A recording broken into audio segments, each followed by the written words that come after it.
ये भी मन में एक विशेष ज्ञान के आधार से ये हृदय में जगह समाप्त हो जानी चाहिए कि हे भगवान मेरा फिर जन्म हो जा, मेरा कभी जन्म ना हो मेरे दाता। क्योंकि मान लीजिए आपका फिर जन्म हो गया, जन्म होते ही फिर वही प्रोसीजर, बचपन में शिक्षा ग्रहण करो, फिर युवा होते ही रोजगार की चिंता, और फिर बच्चे ना हो वह चिंता होगी तो फिर महाचिंता। और ये भी सोच कर चलो कि हमारा, क्योंकि हम गफलत करेंगे तभी हमारे साथ ऐसा होगा, पुनर्जन्म भी वैसे नहीं होगा जल्दी से। तो ये भी ध्यान रखो कि मन माने फिर अगले जन्म में संतान ना हुई तो दुखी, और हो गए तो महादुखी। कोई मर गया, कोई जीवित रहा है, कोई रोगी, कोई कोढ़ी हो गया। हम देखते हैं एक एक परिवार के ऐसे बच्चे हैं तो जीवन से ही ऐसी स्थिति में है, ना वो मरे हैं ना जीवित हैं। तो कहने का भाव यह है कि इन दुखों को और इस हरहट के कुएं को याद रख कर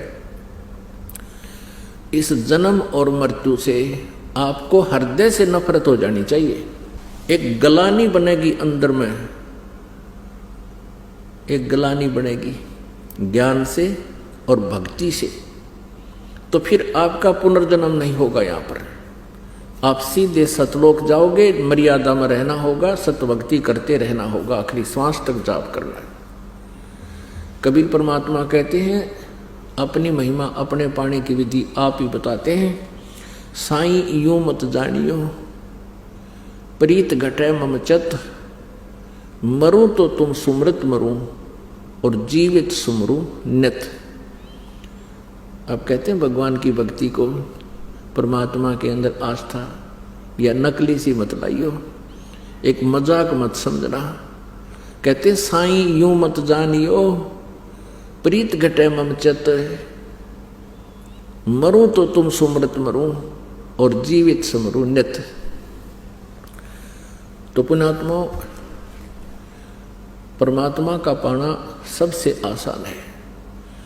परमात्मा का पाना जितना आसान है इस पृथ्वी पर कुछ भी काम इतना आसान नहीं है। सतलोक में जाना जितना आसान है बहुत इजी है, लेकिन जो कठिन है वो ये है कि ये विश्वास होना जो ज्ञान दास आपको बता रहा है ये कठिन है। जिस दिन आपके ये विश्वास हो जाएगा कि सचमुच ऐसा ही है, आपका मोक्ष निश्चित है। और ऐसे वैसे कहने से नहीं, आपको एक पॉइंट पर 6 प्रमाण दिए जाएंगे कि परमात्मा कहाँ है, कौन है, कैसा है और कहाँ प्रमाण है, और वहाँ गए प्राणियों की क्या स्थिति है। अब जैसे हम देखा करते थे कि एक ऋषि ने 1000 वर्ष तक तप किया, एक ऋषि ने 10,000 वर्ष तक तप किया, और फिर क्या देखते हैं, बस हम तो इतना ही देखते हैं बड़े महर्षि थे और उन्होंने 1000 वर्ष तक तप किया, साधना की।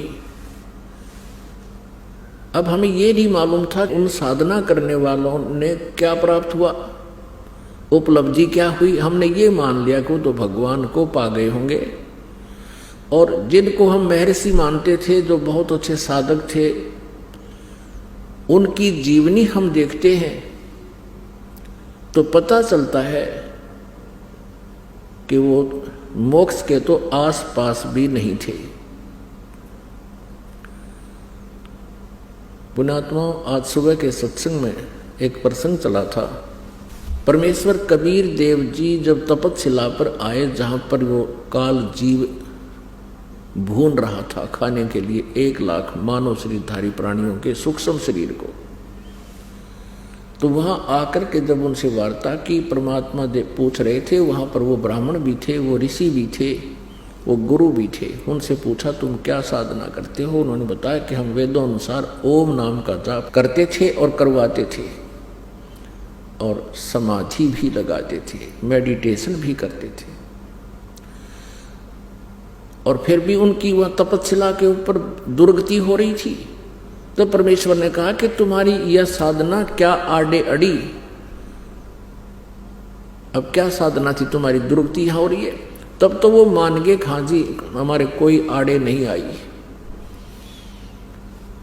तो परमात्मा ने बताया कि तुम ओम नाम का जाप जपते थे। हाँ जी। और ये भी बताया उन्होंने कि हम गायत्री मंत्र जाप करते थे तब, और हवन भी करते थे।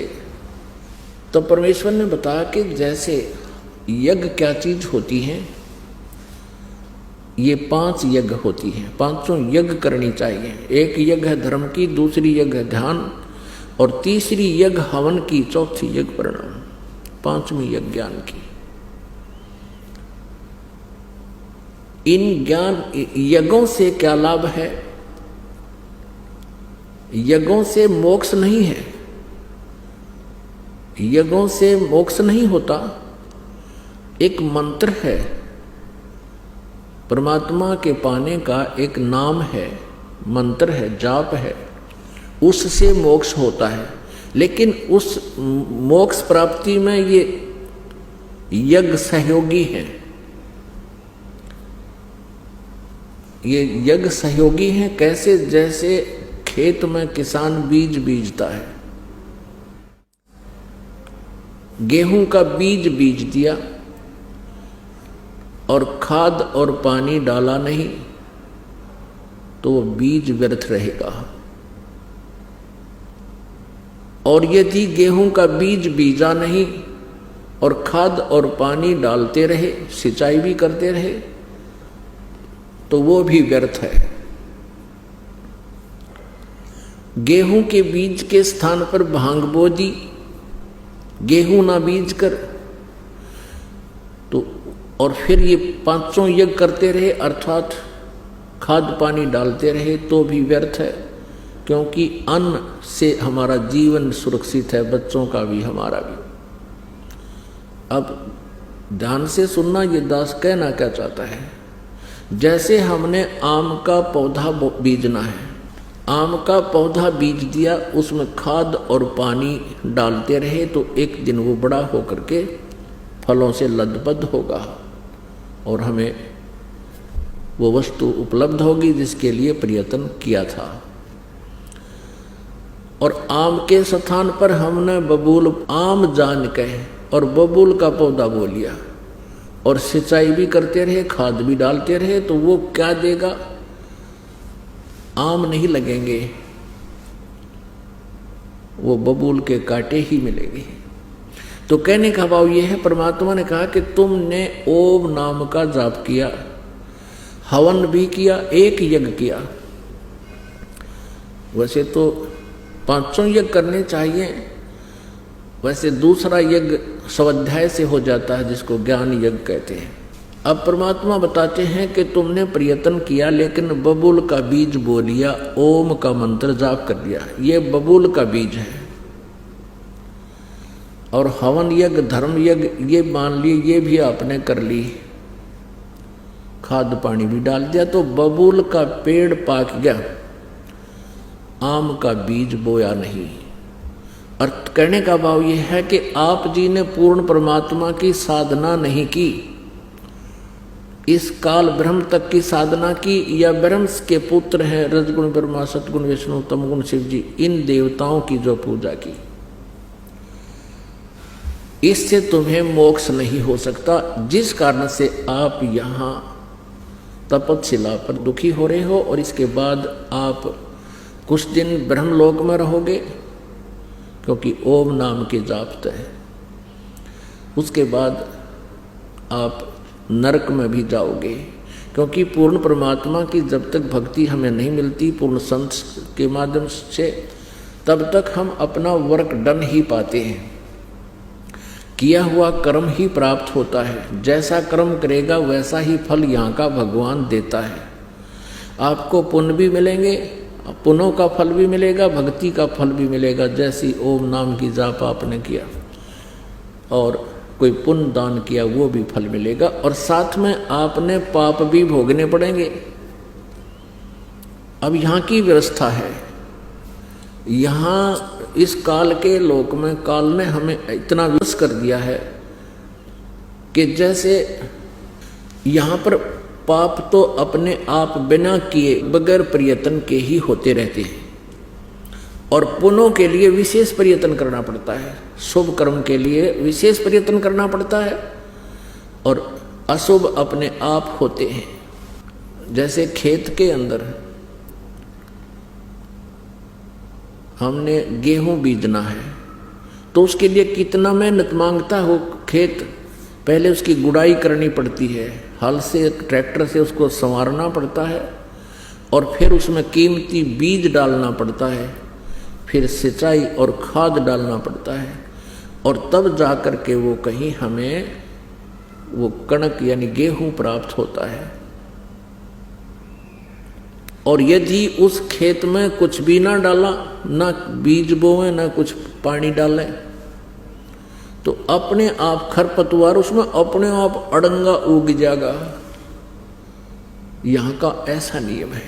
जब हम सत साधना करेंगे, परमात्मा की भक्ति करेंगे, तो उसके लिए हमने समय भी डिवोट करना पड़ेगा, और हमने दान भी करने पड़ेंगे, साधना भी करनी पड़ेगी। शुभ कर्मों के लिए तो खूब कमर तोड़ मेहनत करनी पड़ेगी, और अशुभ अपने आप हो जाएंगे। पृथ्वी ऊपर पग जो धारे, करोड़ जीव एक दिन में मारे। सत्य ब्राह्मण की है हत्या, जो चौका तुम देवो नेता।